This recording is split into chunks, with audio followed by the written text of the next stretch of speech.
Guys দেখো তোমাদের কাদের কাদের fried rice খেতে ইচ্ছে করছে বলবে। আর এখানে দেখো আমি কি কি নিয়েছি ফ্রাইড রাইস করার জন্য। ভাত টাত সব রেডি করে ফেললাম।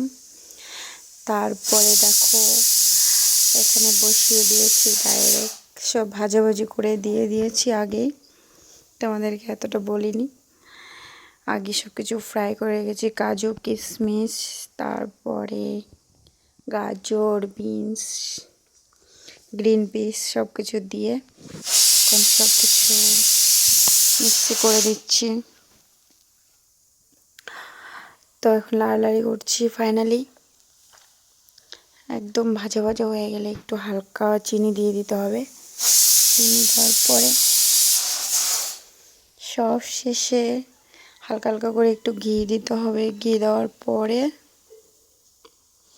আমি আগে ঘি দিয়ে বসিয়েছি, লাস্টে একটু ঘি দিয়ে নামাবো। দেখো প্রায় ভাজাভাজি শেষ, দুটো ডিম ফ্রাই করে দিয়েছি।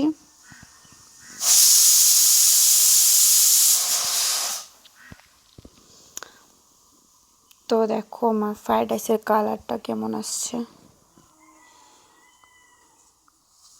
তারপর এখানে প্রেশার কুকারে আমার সিটি মারছে, কিছু মনে করো না।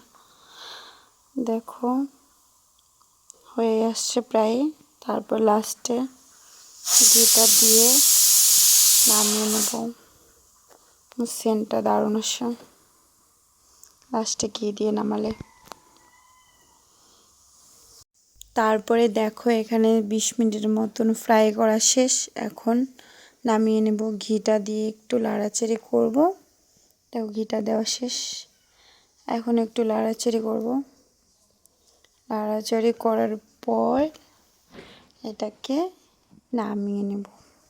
আর এইদিকে আমি পেঁয়াজ, তারপরে একটু লেবু কেটে নিই। যদিও লেবু ফ্রাইড রাইসের সাথে কেউ খায় না, এমনি সুন্দর লাগবে বলে আমি থালের সাথে সাজিয়ে রাখবো, তার জন্য আমি লেবু আর পেঁয়াজটা কেটে রাখছি।